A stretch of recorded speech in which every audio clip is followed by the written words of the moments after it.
Vous êtes perdu dans l'univers des voitures électriques ? C'est normal! Passer à la voiture électrique est le plus grand changement dans votre vie d'automobiliste. Shaolin, partenaire du site Automobile Propre, vous propose sa toute nouvelle formation. On vous donne les clés pour choisir le véhicule fait pour vous et pour réduire vos coûts de recharge. Formez-vous dès maintenant sur shaolin.com.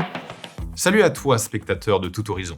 Laisse-moi deviner, si tu as cliqué sur cette vidéo, je vois deux possibilités. Soit tu penses que la voiture électrique est une vaste blague et donc tu cherches à être conforté dans cette idée, ou bien au contraire, pour toi la voiture électrique n'a rien d'une escroquerie, et donc tu ne comprends pas bien d'où sort ce titre. J'ai juste... Ah non, j'oubliais. En vérité, il y a une troisième possibilité, parce que oui, tout n'est pas blanc ou noir dans la vie, c'est même d'ailleurs souvent gris. Et dans ce cas, le gris, c'est quoi ? Eh bien, c'est toutes celles et ceux qui se posent des questions, qui ne savent pas trop démêler le vrai du faux, qui lisent tout et son contraire et qui sont en réalité un peu perdus. On va donc tout de suite mettre les choses à plat. Derrière ce titre provocateur se cachent les premiers mots d'un message posté sur les réseaux sociaux. Il y a des années de ça. Fait étonnant, il revient chaque hiver, année après année. Que dit ce message et pourquoi s'étonne-t-on de le voir toujours autant relayé ? On va faire le point dans cette vidéo, donc que tu sois anti, pro, croyant, pas croyant, complètement paumé ou juste curieux, on va tout expliquer. Pour commencer, que contient exactement ce message que l'on a déniché sur une page Facebook polonaise et dont la traduction est quelque peu hasardeuse ? Je te le mets à l'écran, n'hésite pas à mettre sur pause si tu veux le lire en entier. À première vue, le message exprime des inquiétudes concernant l'incapacité des voitures électriques à faire face à des situations d'urgence ou à des conditions météorologiques extrêmes. En particulier, il prend l'exemple d'une voiture électrique bloquée dans les embouteillages, sans chauffage et batterie à plat. Ça met direct dans l'ambiance, tu ne trouves pas ?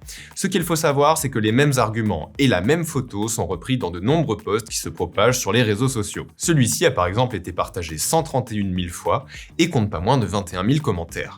Impressionnant, non ? Sauf que le problème ici, c'est qu'il s'agit d'un hoax, c'est-à-dire une information fausse, périmée ou invérifiable, et qui est propagée sur Internet. Car oui, si la voiture électrique n'est pas parfaite, qu'on peut la critiquer et qu'elle n'est pas adaptée à tous les usages, il n'en reste pas moins qu'il y a beaucoup de fausses informations qui circulent à son sujet. Du coup, tel un virus saisonnier qui réapparaît chaque année, on se devait de ne pas le prendre trop à la légère, puisque tout le monde n'est pas immunisé de la même façon. Et cela tombe bien, car si tu te sens fébrile, tu peux voir cette vidéo comme un petit remède aux idées reçues et à la désinformation. Voyons donc cela point par point. Premier argument, le message soulève une préoccupation concernant la durée de vie de la batterie par temps froid. Il est vrai que les voitures électriques n'ont pas la même efficience en hiver qu'en été, avec des variations de l'ordre de plus 20 à plus 30% en moyenne, et parfois plus sur certains modèles de petites citadines. Pour autant, il est important de noter qu'à l'arrêt, puisque coincé dans les embouteillages, la consommation du moteur électrique est proche de zéro. Contrairement à un moteur thermique qui continue de brûler du carburant. Seuls les équipements accessoires comme la radio, les phares ou le chauffage demandent alors encore de l'énergie. Si les deux premiers sont anecdotiques, le chauffage, lui, consomme un peu plus. Mais de quelle quantité parle-t-on exactement ? Tout d'abord, et contrairement à la croyance populaire, les voitures électriques ont toujours été équipées de chauffage.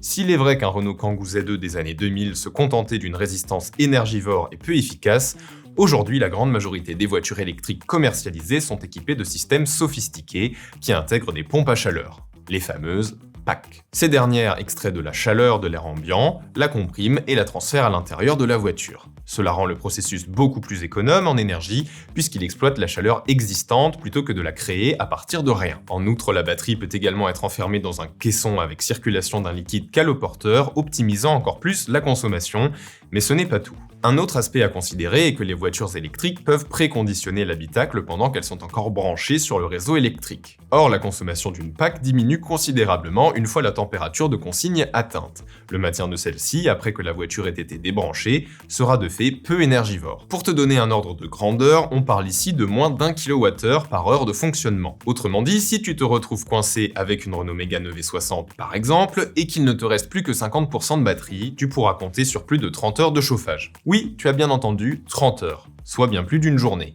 Ce n'est donc pas les 3 heures mentionnées par le message qui risquent de poser le moindre souci.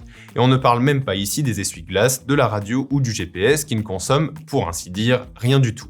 En fait, pour être coincé dans une voiture électrique dont la batterie est à plat, Comme le laisse entendre le message, il faudrait qu'il ne te reste plus que quelques pourcents de batterie. Or, ce genre de situation n'arrive que très rarement, car même sur long trajet, on se laisse toujours de la marge en visant 20, voire 10% de batterie arrivée à la borne. Petite précision au passage, même lorsque l'indicateur de batterie affiche 0%, il reste encore une petite réserve d'énergie. Cela permet notamment de protéger l'accumulateur et d'assurer certaines fonctionnalités de base pouvant inclure le chauffage. Ainsi, la pompe à chaleur pourra encore tourner le temps que les secours arrivent. D'ailleurs, en cas de véritable urgence, que cela soit la police, l'ambulance ou les pompiers, la priorité est à la sécurité. Ces véhicules seront toujours en mesure de fournir une assistance, qu'ils soient électriques ou non. Et même si tu es coincé sur l'autoroute, ces dernières sont aménagées d'une bande d'arrêt d'urgence pour laisser passer les véhicules de secours.